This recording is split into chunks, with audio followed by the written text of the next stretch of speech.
Eastlake held the lead at each change, but it was their third quarter efforts that secured the win. The Demons held a 14-point lead at quarter time after scoring 4 goals, 3 to Redland's 2 goals, 1.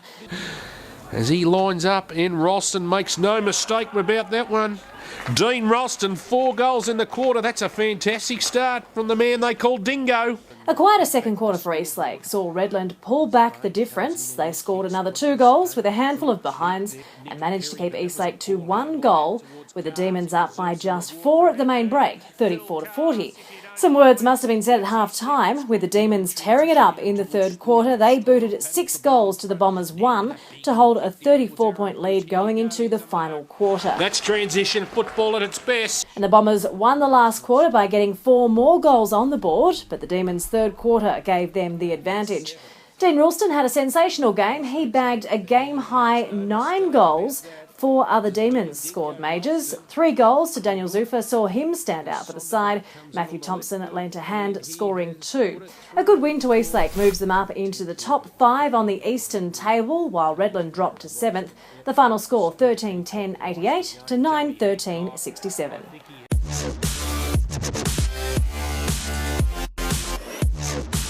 Brisbane Lions proved again why they're on top of the table with a 99-point win over Labrador.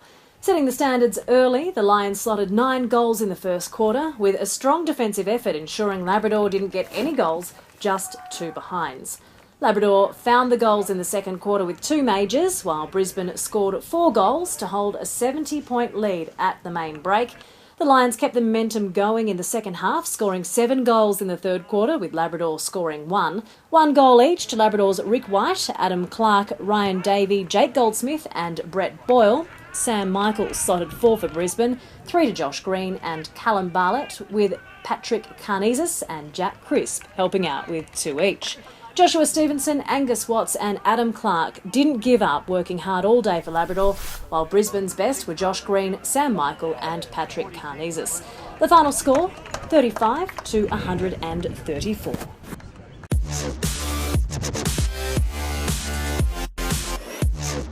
A strong win to Morningside, notching up their 6th victory this season over Broadbeach.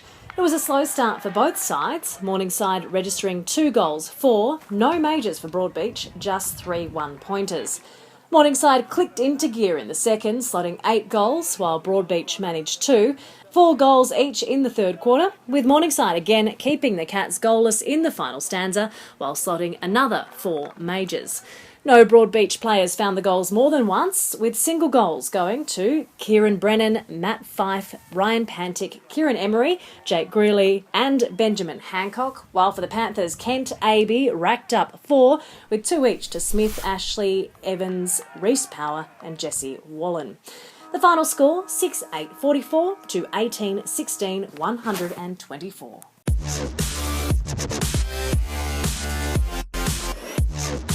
The Gold Coast Suns' great form continues as the players prove they're worthy of playing at the highest level. It certainly wasn't an easy match to win. The UWS Giants held the lead in the first half. At quarter time, the Giants were up 25-14. A stronger second quarter for the Suns, reducing the difference to just 5 at half time, but the Giants were still up 45-40. UWS came out firing after the main break. They booted 4 goals and limited the Suns to 2, extending the lead out to 19 points. The Suns left their run until the final quarter, not letting the Giants take the win. Trailing by 24 points, the Suns stepped up a notch to score 6 goals in 6 minutes. Brett Thornton was the top scorer for GWS. He booted 4 majors, while Stephen May slotted 6 for the Suns. It was a great round 13 match with the come-from-behind win going to the Gold Coast, 13-10-88, 17-7, 109.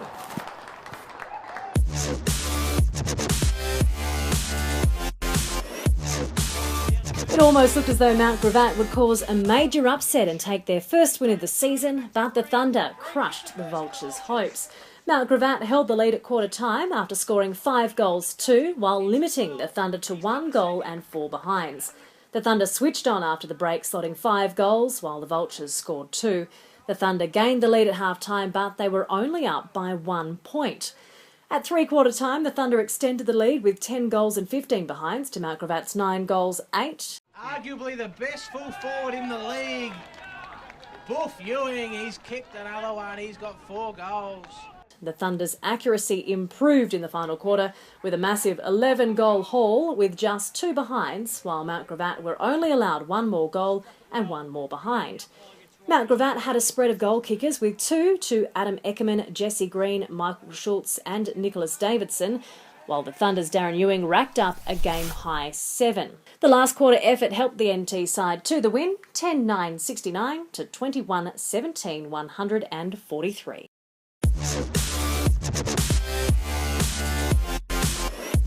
Belconnen had the goods right from the start in what was expected to be a fairly easy run for the second place side, but Sydney Uni made them fight hard for the points. Sydney Uni scored 2 goals, 3 in the first quarter, while Belconnen slotted 7 majors and 2 behinds.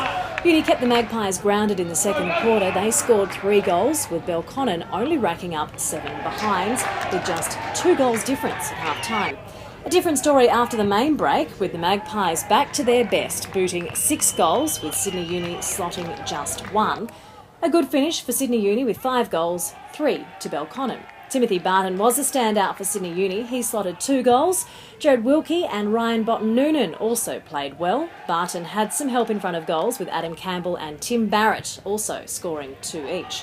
For Belconnen, Christopher York scored 5 goals, earning him a mention among the best. Matthew Logan scored 3 with 2 to Jordan Harper. The standouts were James Bennett and Ryan Turnbull.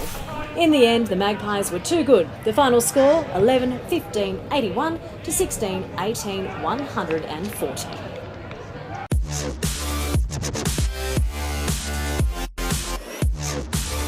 Ainslie have slipped down the ladder after going down to Hills Eagles in round 13. While Hills Eagles had the advantage at each break, the game was fairly evenly matched until Hills Eagles blew the game apart in the fourth quarter.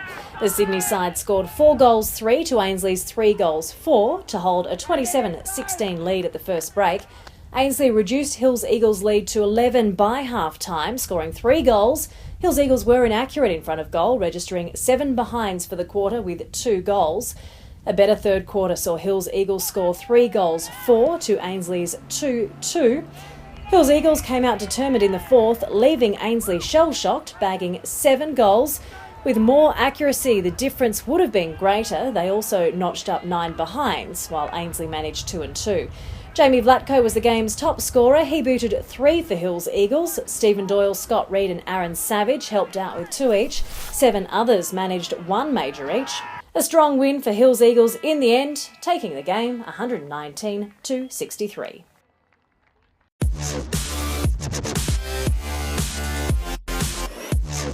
A much-needed win for Queanbeyan, who haven't tasted victory since round 6.